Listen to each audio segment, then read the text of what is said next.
कि यदि भक्ति हमको करना होगा तो आपका भक्ति मैं कैसे करूंगा, आपका भक्ति मैं कैसे करूंगा। राम कि शबरी भक्ति न्योधा भक्ति में दिया है, रामायण में न्योधा भक्ति है, उसमें दिया है कि भक्ति 9 प्रकार के होता है। भक्ति 9 प्रकार के भक्ति होता है। तो 9 के 9 तुम्हारा हो गया, तुम्हारा तो 9 को 9 हो गया भक्ति। लेकिन फिर भी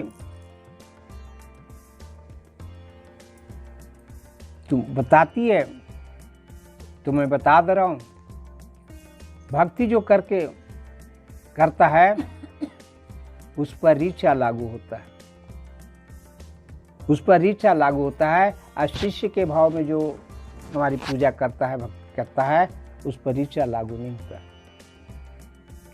तो बता रहे हैं भगवान श्री राम कि प्रथम भक्ति संतन के संग,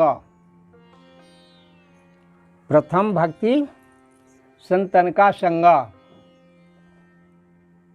जो आप भक्ति करते हो तो संतों के साथ संगत करो। संत, साधु संत सुने। तो आज के दिन में साधु संत हैं कहाँ? आज के दिन में संत कहाँ हैं?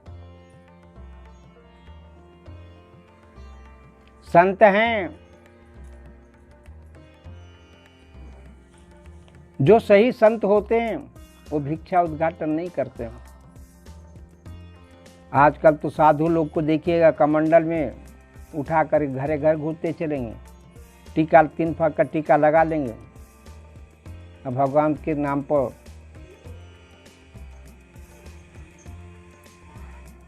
भिक्षा उद्घाटन करेंगे। जो संत होते हैं, संत का तो कोई है ही नहीं, है तो हर कोई, सारी दुनिया संत का है।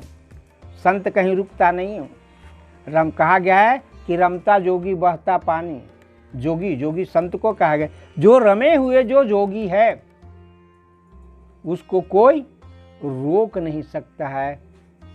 इसी प्रकार से संत जो सही होगा वो भिक्षा कभी नहीं मांगता।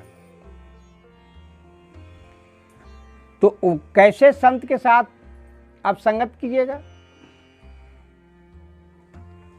संत तो यहां नजर नहीं आ रहे हैं,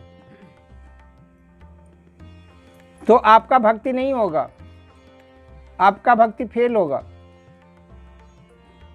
लेकिन महादेव को कहा गया है महासंत, महाजोगी, जोगेश्वर। नहीं, सबसे बड़ा संत किस? महादेव को कहा गया। सबसे बड़ा जोगी, जोगी को भी संत कहा गया। तो महादेव हैं, और महादेव हैं और हमारे वो आपका गुरु हैं। जब गुरु इतना बड़ा संत हैं, शिष्य तो उन्हीं का चेला है हम लोग। तो संत का चेला क्या होगा? संत ही होगा। संत का चेला संत ही होगा ना। तो यहाँ पर हम लोग को संतों का संगत प्रत्येक दिन हो जाता है। यहाँ पर हम लोग को संतों का संगत प्रत्येक दिन हो जाता है। चूँकि चर्चा के माध्यम से हम लोग आते हैं और अपने गुरु की बातें को करते हैं, किसी की बात नहीं करते हैं। संगत होता है किसका? देखिए, अभी 8-10 जो हम लोग भाई बहन मिलके बैठे हुए हैं, संगत किसका हो रहा है? इस संतों का संगत है। अभी ऐसी संगत, इसी को संगत कहा गया। तो आपका ये भक्ति हो जा रहा है, आपका भक्ति हो जा रहा है, लेकिन उधर संत नहीं मिल रहे हैं भक्ति में, तो संगत नहीं हो। दूसरा मम कथा प्रसंगा। मम माने मेरा कथा प्रसंग में लीन हो जाओ। जहाँ भी मेरा कथा प्रसंग हो वहाँ तुम लीन हो जाओ। एक आदमी भगवान का कथा, आज का दिन सत्यनारायण भगवान का कथा भी करता है घर में, और बुला करके आता है कि भैया दीदी आइए, हमारे घर में सत्यनारायण भगवान का पूजा है। बोले चलिए हम आ रहे हैं। क्या?